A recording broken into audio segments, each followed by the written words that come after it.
The just concluded 2021 January 14th elections were touted as the most violent since Uganda held its first direct presidential elections in 1996. We all saw what happened on November 18th and 19th. 54 people were killed during protests in Luka district. Yes, that was during the campaign period. Fast forward, people who are viewed as insurrectionists have been abducted left, right and center by members of security. Yes, in a bid to actually end a cycle of violence, which they actually precipitated by just doing the same, the abductions. And so many people have come out to actually add their voice on a chorus that is actually going on in Uganda and in the international community. Release the people who have been abducted during this election cycle. The religious leaders, what are they saying? They are saying we should be calling for a cessation of all hostilities so that the country can move forward. But is it that easy? Is it that easy for the country to move forward? And what will it take? And that's why we are having Dr. Martin Sempa,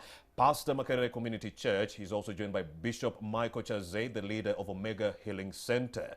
Now, Mr. Michael Chaze, Bishop Michael Chaze, actually prayed for Robert Kyagulanyi, yes, before that election.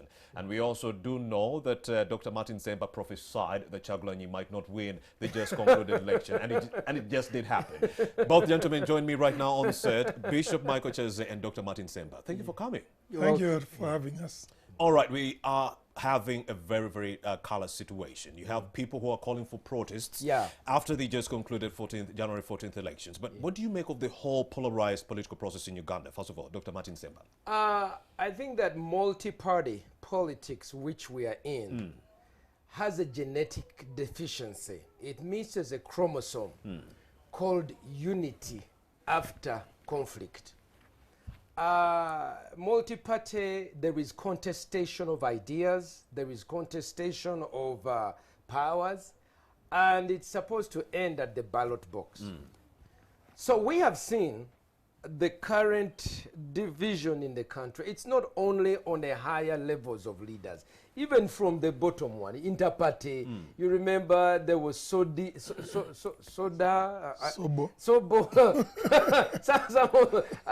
and Kutesa's, I think, sister. And that was an inter-family conflict. Aine Sodo and Shatsi Kusherure. Yes, thank you. That was an inter-family, that was really shouldn't be happening. Then you move on and look at other areas, even in Kampala. You've got Lukwago, who's in opposition, going off with, who was it? The lady. Nabila, who's also opposition. And I mean, she was in Noop, yes. There was quite a bit, and there still is, Okusiko Mugwa. And we are saying, for me as a philosopher, I'm saying that there is something missing in multi-party. Who unites us after the back and forth? And who helps people who are part of the same village, part of the same country, to come together for the good of us all? So, unlike others who said that this election was free of violence, I did not think so. I think it was very conflicted. There was a lot of disputing. We saw that. So there was pre-election violence. And now, as we have come to the end of that election cycle, we are seeing, not signs, post-election violence. And for us as religious leaders, community leaders, we're saying, you know what, this has to come to an end. The rain seasons are here. People need to go plant. The schools are open. Kids need to go to school. But if we are calling for protests... And then and exactly there, for me, and we have come to say, for me, these two parties that are now disputing, we have a kape goba message situation. Bobby Wine and the opposition say, we are going to the city, we are going to demand this. Enanga, no, this, and then they are abducted. And then it's an ending one. So we are like, look, elections are over. Release the prisoners, political prisoners, cease hostilities, and then concede and move on.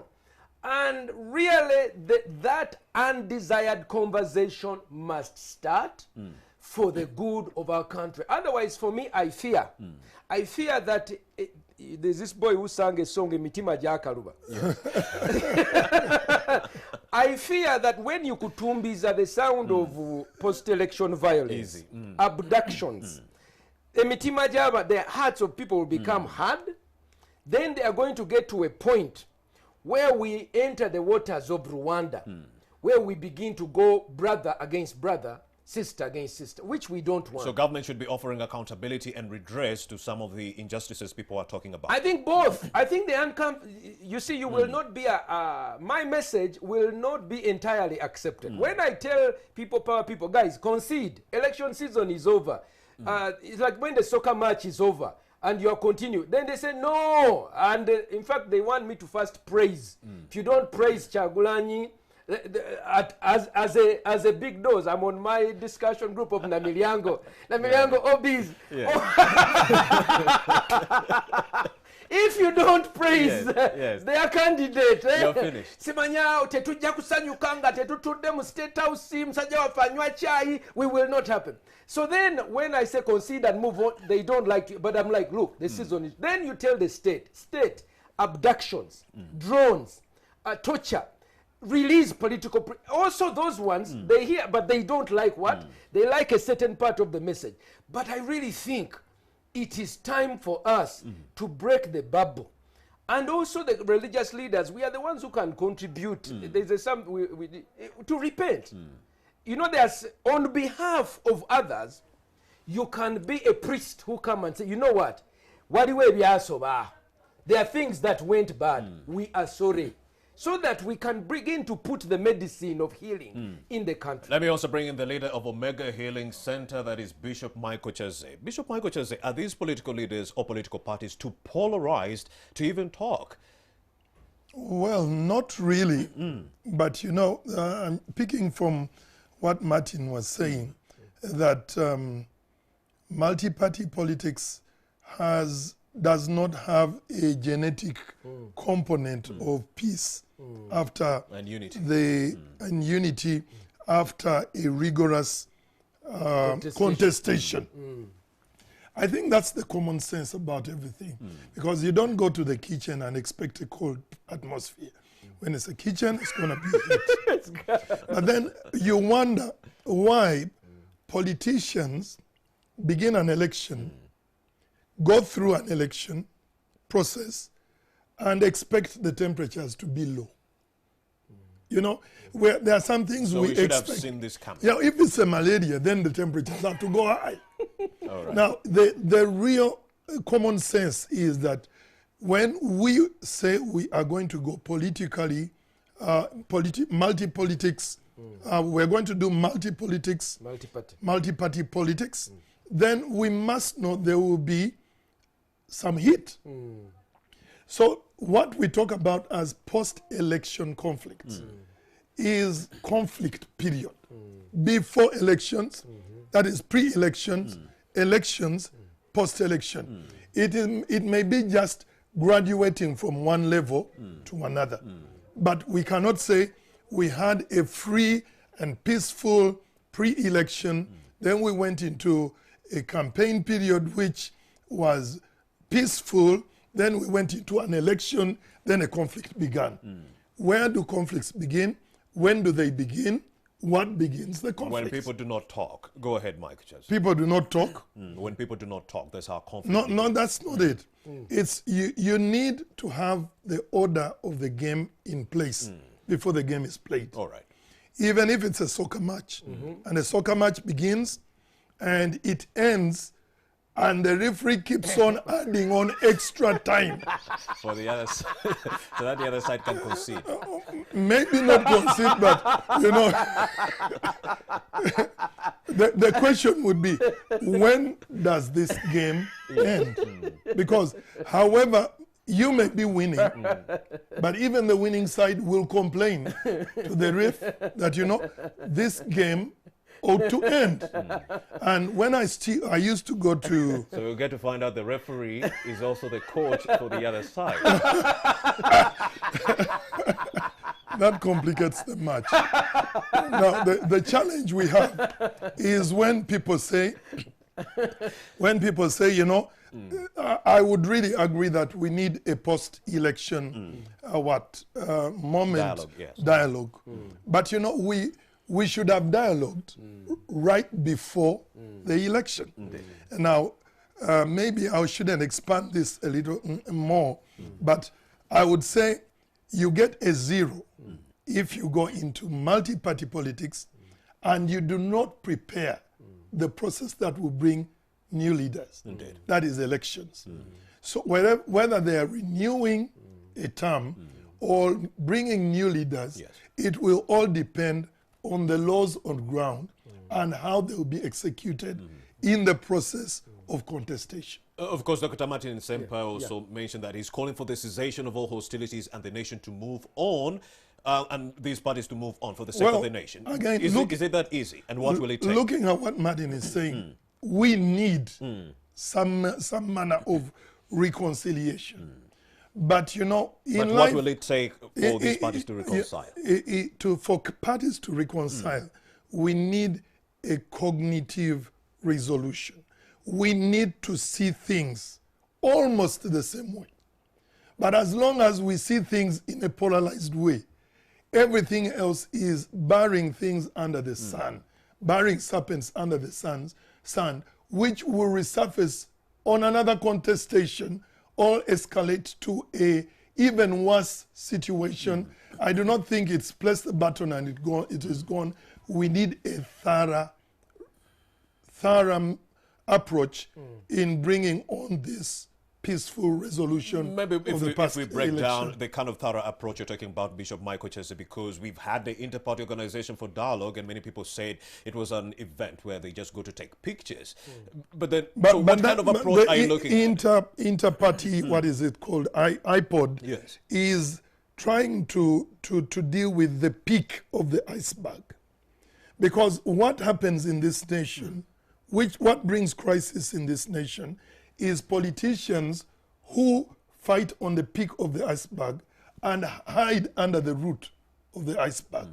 So when IPAD discusses, it doesn't discuss about my brother who got lost, who lost his nails, who lost his ear. It will talk about how UPC will benefit. Yeah, how do we benefit? When should you come in? How much allowances do we need? It is always settled in those high political boardrooms, yet down in the village, where the peasant is digging his garden, there are unresolved issues which need to be resolved. I mean, we are talking about reconciliation, dialogue, and so forth. But as we speak, Dr. Martin Nsempa, the only political party that is speaking to the NRM is UPC. So what are we looking at? It seems like it's a state of gridlock. Political parties are not willing to talk. I've spoken to Professor Sabiti Makata. He's a political science lecturer at Makerere University, and he said President Museveni has no will to have a conversation on reconciliation or any dialogue. He pointed out Eria Kategaya's commission. They came up with recommendations, but when the NRM people saw that the opposition was going to bag big posts within the NRM government, those recommendations were not taken up. Well, as we said that... even iPod recommendations have not been taken up. As we said earlier, that there is a genetical missing gene in what is called multi-party politics. One of its weaknesses, which we look across Africa, that wherever it has been imposed, it has ended up creating or being used for strife, divisions, and polarization. And yet it's what is being pushed as a major way of governance. Yes. So we need, and what you're pointing out, that you know there is inefficiencies, there is lack, iPod is not working, people are not talking. We're really echoing the same thing. But with God, with God, all things are possible. What we are coming up is what I think is the third way. What I've noticed is that whenever I speak, or whenever Pastor Chese speaks, whatever you think in your mind, you are either in two camps. You are either in this camp or in that camp. Indeed. You are either on this party or this party. And sometimes the truth can be on your side, Indeed. or the truth can be on my side. And we are always suspecting, like even now as we come to talk, Pastor, have they given, you should have seen my boys in Namilia, Pastor Bakuwa said, Pastor Chichi, Pastor, you know, Yes. Pastor Wafunyechi Motoka. Simply because you're calling for Because a cessation I'm of calling hostilities. cessation of hostilities. So that's within the multi-party dispensation, there is a lack of an infrastructure that can bring reconciliation. Pastor Chaze pointed out the issue of the hearts of people. The truth is, on the ground, where there is being conflict and bloodshed, the hearts of people are hurt. Mothers are in pain. Whether it was when Seya, remember the late Seya, 20 people were killed in Bwaise in that bloodshed. People were maimed. And, you know, for the politicians, they go on. But for the pastors, for the fathers and the mothers, they stay in pain. We're still pain of Kayunga. One of my friends was beaten, Nakutuko Mugongo.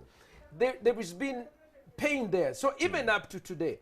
And what I'm saying is that for us as religious leaders, we begin to prophetically declare that it's time to get on the phone with your neighbor.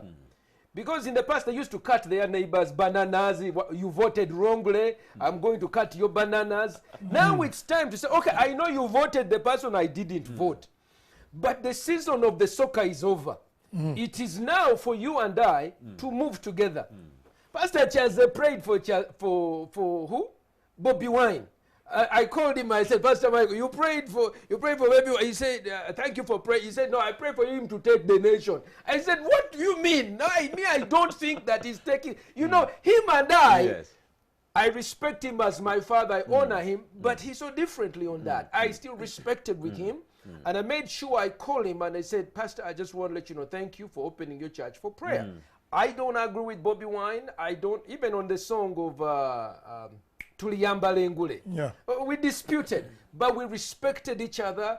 I still honor him as my father. I walk with him, and we build the church and the nation. Now, we need this on our leaders above and our leaders below. Number two, here's the embarrassing, the painful thing. We need to go where people have been hurt, where their nails have been taken out.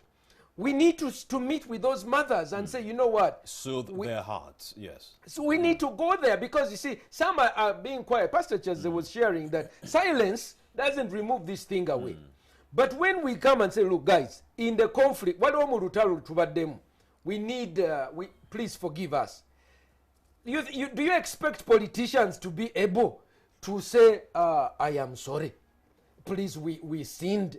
That one takes a mighty power, but it is God's people who have the capacity to look at people in the eye and say, guys, as a nation, in the campaigns, there are some things we did right, there are some things we did wrong. And those things that we did wrong, we are genuinely sorry. But get this, Dr. Martin Sempa. Yes. What we do know is that NUP has no clear-cut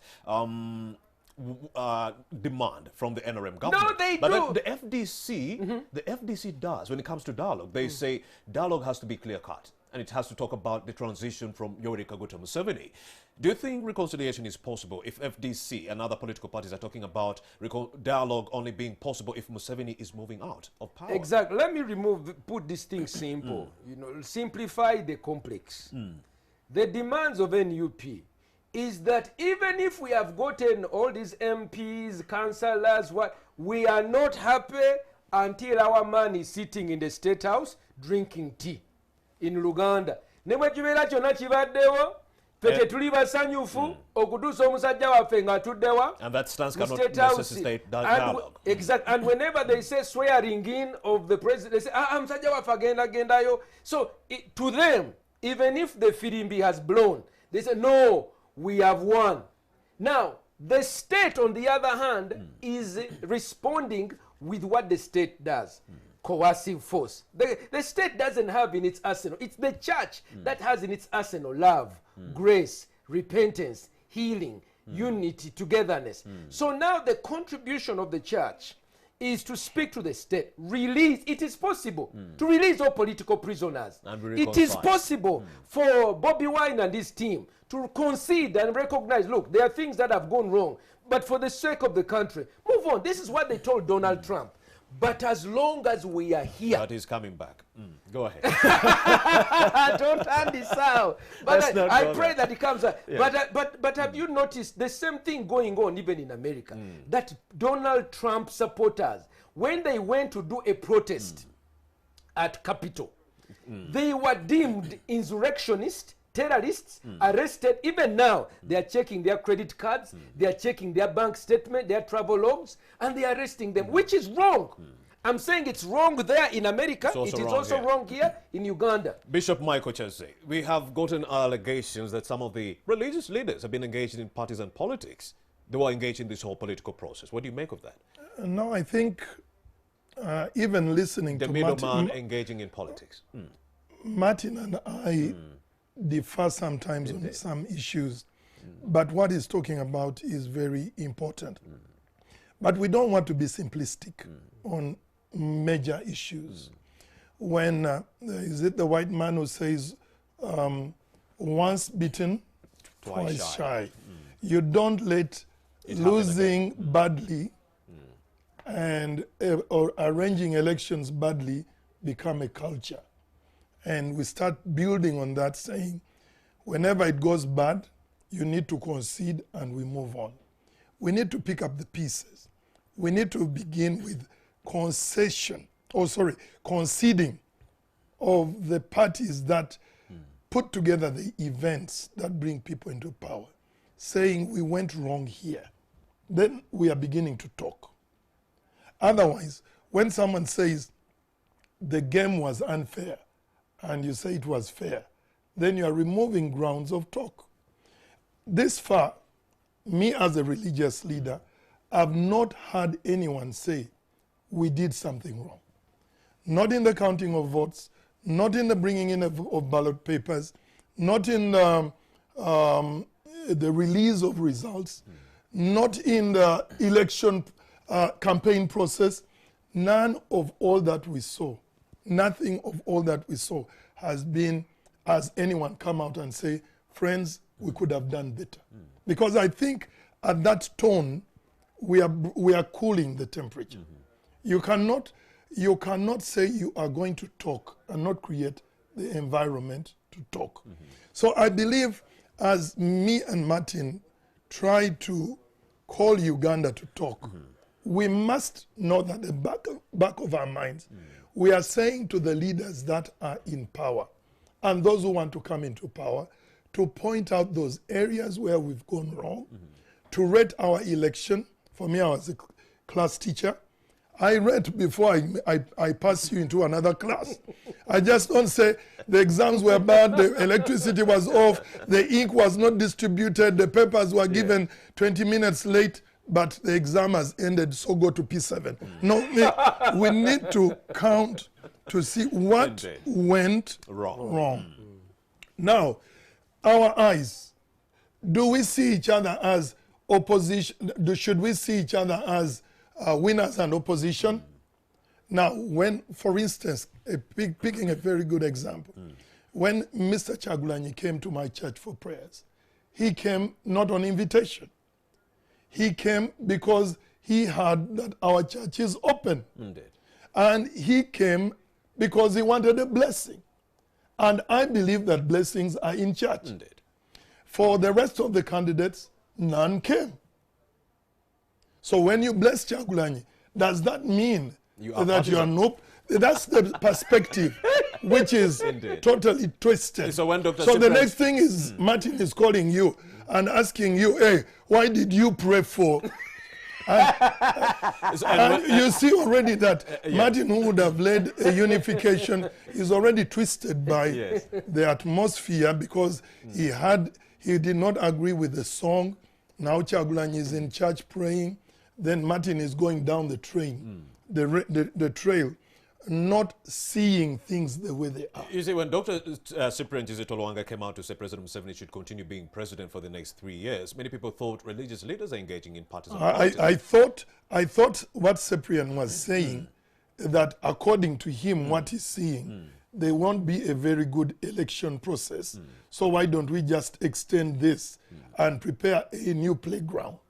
You know, that's what I perceived him to be saying. I am perceived to be opposition because I prayed for a young man who wants to be president. And I remember in 1981, when I was young, I think I had little sentiments of being a leader of a high stature. I aspired. And I floated around with some political leaders. Incidentally, UPM. But then I saw that it's within the genetics of mankind that young people will aspire for power. What is the voice of the senior people of our time? Should we kill those young people, or we should support them and lead them into a place where they will be constructive? Amazing insight, Bishop Michael Chaze. Also, Dr. Martin Sempala, let's talk about your perspective on Dr. Cyprian Tolwanga actually calling for an extension of President Museveni's tenure. Because according to President Museveni's kind of selection process when it comes to dialogue, many people thought maybe he reached out to Dr. Cyprian Tolwanga. The same way, because President Museveni won't come to a political party like DP. No, he'll single out people. Betty Amongi from UPC. He'll single out people from the Uganda Federal Alliance. Betty Kamia. Pull you to his side, but he won't come to UPC that I'm talking to a political party as it is. So with this pronouncement by Dr. Cyprian Tolwanga, many people thought maybe President Museveni had contacted him before firsthand. He made that pronouncement. Do you think our leaders are engaging in partisan politics? I actually, I thought it was a great idea. One of the things about being a religious leader is you don't fear people. And for me as a thinker, I like to keep tenaciously my ability to think freely. And I protect Pastor Chaze's and others' ability. Sometimes what we think is so opposite of what everybody thinks, but that's fine. I was of the view that for the good of the people, we really shouldn't be holding elections at all. At all. Personally, I think it was a wrong thing. To hold elections during a pandemic? I think so. If you look in retrospect, what's happened in Burundi, the death of a president. If you look what's happened across the board, we have lost a lot because of that decision. But the compulsion of every 5 years or this, we must have this election, we entered into something at the time we really should not have done it. We're in lockdown. People are poor. So Bishop Cyprian's idea was excellent. Indeed. And I think, of course, he's attacked. As I shared earlier, people attack you for what you think. But for the good of the people, the only problem was the timing. They attacked him because, people... It came out rather late, but it was a good idea. I expressed my sentiment that I think we shouldn't have held elections at that time. I've shared recently that I think a big parliament of 500 and something members of parliament needs family planning. Extremely. They're too much. We can't afford that size of family. And then I said, look, we need to increase the number of years that people are in term so that I am sick. Let me just be honest. I'm sick and tired of duka. We don't eat politics. The society doesn't progress because of politics. We grow when we work hard. Now, I wish we were like Magufuli. I wish we could do everything Magufuli has done in 5 years. But you know, I wish I could get the Magufuli code, his genetic, and put it in the COVID injection and inject it into every member of parliament, every politician, your Magufuli code. The love for the country, the hard work, the fear of God. But we don't. So anyway, what I'm pointing at in response is now we come to the point at the end of the election, we need de-escalation of conflict. And it's an initiative that we have had as individuals, not funded. By the way, those of you who are watching over there, we don't have, what is that fund? DI what? Bine byabazungu abagaba sente. Your fund, the GDF, Democratic Governance Facility, DGF. DGF. Now, as you know, Pastor Michael and I, we have remained resolute, like Magufuli, like Mugabe, that the issue of LGBT is different from our African culture. And because of that, we get persecuted. We don't get funding. We get litigated.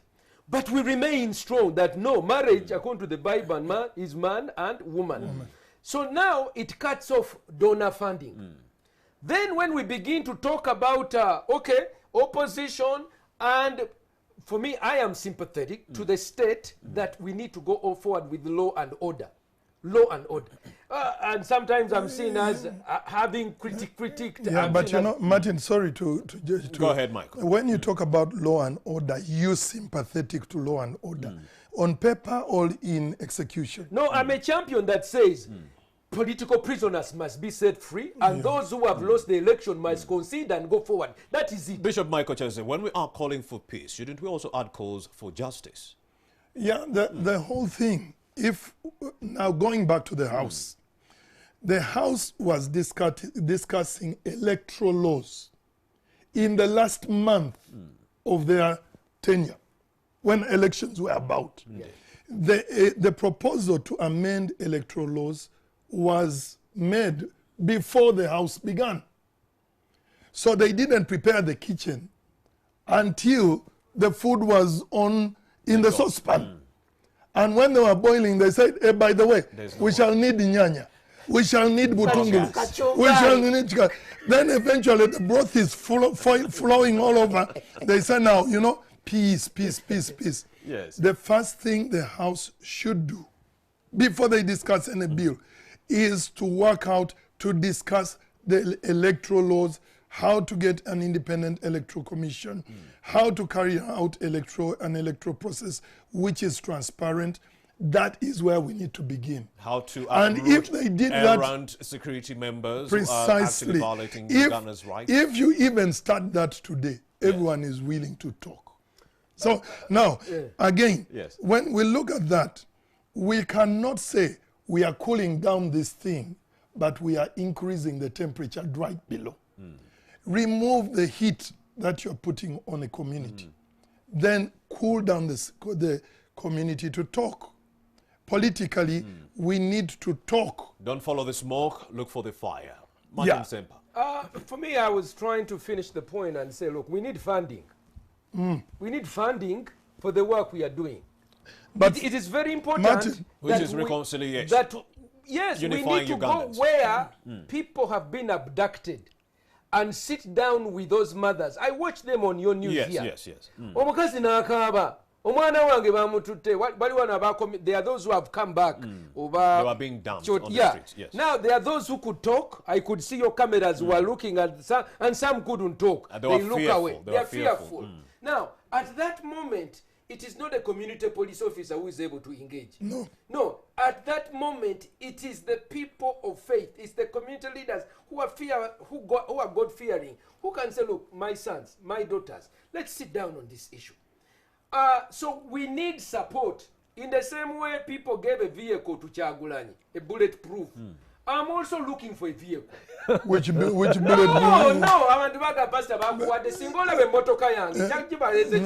No, because we need to support this effort so that we increase. For me, I want to do a peace caravan to gain the ginger. Even parliament, Pastor is talking about parliament. Do you know what is going between Kadaga and the Olanya? Precisely. The place is divided. Precisely. How can they be good laws when people are fighting each other? We are saying, first of all, de-escalate conflict, and then we can be able to work and do the rightful thing of what we did. Magufuli shows us that. The legacy is he wasn't loved very much, but he united the people, and in the short time that he had, he built the nation. Bishop Michael Chelsea, wrap up this conversation on who we should be talking to when calling for peace. Well, mine is a wider perspective. You know, you either go through life with a miniaturizing lens or a magnifying lens. Now, the thing which we are trivializing saying that maybe Martin and so can talk, or Kyagulanyi and Mr. Museveni may talk, and then things will be peaceful. It doesn't begin there. It begins with let me say, it has to be somewhere in the Electoral Commission. We need to see Mr. Byabakama after all the elections, coming and rating himself and saying, guys, we finished an election and this is what went wrong, because the president himself says my votes were rigged massively, and Kyagulanyi is saying even mine were rigged massively. So you need Mr. Byabakama to come in. That is possible, Bishop Michael Chelsea, because the same Simon Byabakama came out and we did ask him. Remember when Kyagulanyi's home was surrounded after the election? So we had our reporters at the press conference. So one of the reporters, Mr. Chamagero, asked him, are you aware of what is happening at Kyagulanyi's home? He's been surrounded. What is happening? Do you think this is right as the Electoral Commission chairman? Guess what he said? He said, go to Kyagulanyi's home, talk to the military people and ask them why they've surrounded his house. He is a public servant who lived in denial of what was going on. And that annoys the population. If you tell me your DSTV is not paid, but you are running an election, you know, then when will you come back and tell us, you guys, when I fixed my DSTV, I realized that what you were talking about was actually going on. Pastor, is that in church? Because what you are saying, these are the things people of East African revival come. Then we sing Kati, Mr. Byabakama has to tell us when he switched on his DSTV. Were those things real? Then we need to hear from the Chief Justice and who is this other lady, the other Supreme Judge, that is Chitimbo Chisache Esther, who claims her file got lost. The dissenting ruling. I'm a peasant down on ground. What I need to hear is we as justices settled our Supreme Court conflict. Then Kyagulanyi will sort his conflict. Then Martin and Michael will sort out their conflict. And many then many thanks, Dr. Martin Sempa and Bishop Michael Chelsea. So for us to diffuse the tensions we are seeing, the political leaders need to be exemplary and fast diffuse the tensions we are seeing among their circles. And the church needs to go forward. Indeed. We recommend reconciliation. Indeed. Dr. Martin Sempa and Bishop Michael Chelsea, many thanks for having made the time to speak to the country. Yes. Of course, my name is Romeo Busiku. Well, you are an amazing crowd, having glued on this TV since 6:30 up to now. My name is Romeo Busiku. Of course, coronavirus is still here. 124,683,000 cases have been registered